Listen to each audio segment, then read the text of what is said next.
Hey guys, what is going on? Welcome back to another video on the channel. Today it's a Football Manager 2017 video and it's something slightly different.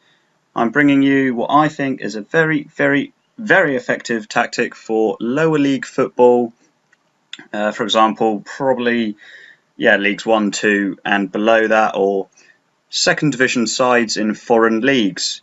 And what this is based around is the fact that in the lower leagues players' passing isn't particularly good. You get a few players with maybe 12 passing max. So in this tactic, you sort of pack the midfield out, lots of short passing because the players can't really attempt a long pass. And then you've got the striker up top who works quite hard up top, so you want someone who's quite quick, good stamina, lots of pace. But let's just go into some more detail with the tactic. First of all, you've got your keeper. That's pretty much all there is to it. I'll go into the specific player instructions in a minute. Then you've got 3 at the back. You want 2 on defend, 1 on cover, with probably the fastest of your 3 on the cover duty because he'll sweep up anything across the channel. The anchorman is quite a big part of this system, to be honest. Basically, he's the glue between the midfield and the defence. He's just going to roam around that area. You want good positioning on him, good vision, good tackling.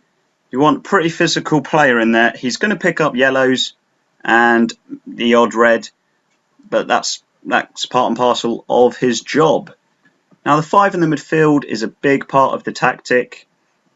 These players are going to work hard, they're going to get forward, and they're going to come back. You've got the balling midfielder on defend, who's going to be a monster in the middle. He's going to tackle players, he's going to get attacks going. And he, like the anchorman, is the glue of the midfield. He's just going to hold it down, make sure things are tight, and hopefully won't let too many attackers through. On the wings, you've got wingers on support. You could have them on attack if you want, but then you've got the centre mids who will push forward. So I've kept them on support. Their job's quite standard, to be honest. They're just going to hug the bylines and hopefully whip in some balls to the advance forward up there. The centre mids, they're both on attack duty because you're going to want them to be quite far forward because you've only got the one up top. He's going to be quite isolated at times. So with these centre mids on attack, you are going to get some support up to the advance forward up there. The striker himself, I've got him as advance forward. You could potentially use a poacher if you want, but I've got an advance forward because they tend to sort of drift out wide a bit more and can whip in a ball to these 2 centre mids in the middle. Now player specifically, with the goalkeeper, I've told him to take long kicks and distribute to the flanks. That's where the majority of your players will be, so you can get it to the flanks, get the ball on the deck and get an attack moving quickly. As well as that, I've told him to do some fewer risky passes. With a 3 at the back, if you cock up a pass, you're likely going to give away a chance or even a goal if you're not good enough. I think with the centre backs, you can pretty much keep them on what they're preset as because they've got favourable instructions already. You don't want them moving too far out of their area in the middle. You want the 3 there. Because I found that actually playing 3 at the back stops OP crosses. Any Football Manager managers out there are going to know what an OP cross is because you'll come up against them time and time again.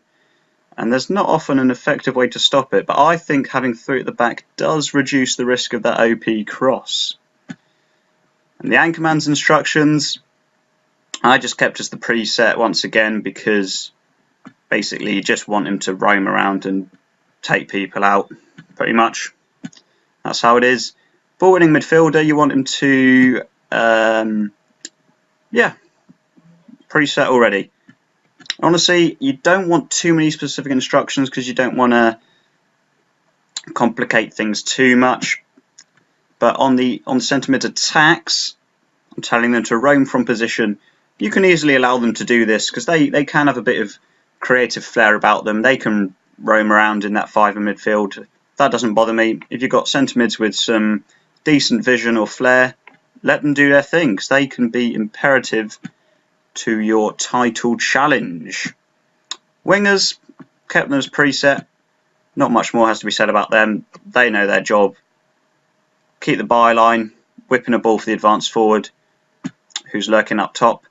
And with the advanced forward, as I said earlier, they move into channels. That's why I prefer to play an advanced forward than a poacher, because a poacher will primarily stay in the 18-yard box. The advanced forward could potentially move out to the right flank or the left flank and whipping across for these centre mids on attack duty. Going back to the tactic, I'll show you the team instructions. I've got the mentality as control and the team shape as flexible, because in this tactic you will find you have a lot of possession, and in lower leagues that is effective, because as the saying goes, if you've got the ball the other team can't score. This has worked very well for me in saves that I've done with Welling and Woking. I've done very well with those teams, and these are the instructions. Tempo, keep it the same, don't need to fiddle with that unless you're in a match.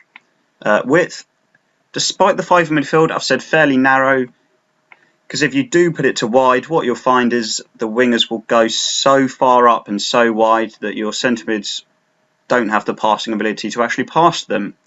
Keeping it compact means the centre mids can easily, dot a ball out to the right or the left flank easily with little struggle. Defensive line, I've kept it as normal. To be honest, you guys can change that. If you play slightly higher, you do get exposed at the back, so obviously you've got your 3. If you play too deep, there's a bigger gap in between the defensive midfield, so I'd probably just kept that normal, just keep things tight there. Yep, you can close down more. The 5 in midfield are going to be really effective at this. They're just going to soak up all the opposition attacks, and with the closing down you can easily get a counter attack going and hopefully score with the advanced forward up top. I've said prevent goalkeeper distribution. I always use that. You don't have to if you want. I've opted against using tighter marking, because if the 3 at the back get stuck to say a 2 up top, you are going to be exposed as anything at the back. Told them to get stuck in as well. Again, that's personal preference, but with this tactic you might need to get stuck in because it's lower league and it's more physical rather than technical. I've told them to play out of defence. This will be the 3 at the back there, so they can ping balls out to the wingers, or basically the 4 in midfield essentially. Mixed passing, if you wanted you could play shorter passing. And I know I said this is a possession tactic, but with shorter passing, if anything, you'll have too much of the ball. So I've kept it on mixed, because if you do have a player who's got a stat above probably 11 in passing, you can try and play that magical through ball, so I've kept that on mixed. Once again, you don't want to retain possession because you're already going to have a lot of possession. You are going to have a lot with this tactic, and on control as well. Told to work it into the box. You're going to have your advanced forward there. He's probably most of the time going to be in that green box area, so you don't really want to shoot on sight or look for overlap because you don't have fullbacks and you're not very good at shooting. Hit early crosses, that's counterintuitive to the work into box, so honestly you could opt for one of those two. I've told the players to dribble less because they can't dribble, trust me. Even your wingers are going to have dribbling of 9 or 10 unless you find a gem. So that's the team instructions, and that's really it, guys. It's the 3-1-5-1 defensive midfield it comes up as. It's a hell of a mouthful, but trust me, this formation is so good in the lower leagues. I'm going to be honest, I haven't tested it higher up. Maybe I should. But in the lower league, if you're looking for a really good tactic in League 2, League 1, and a tactic that is effective, it scores goals, it prevents goals, this is the tactic for you. I hope you guys enjoyed this video. If you did, leave a like, subscribe, and I'll see you next time. Goodbye.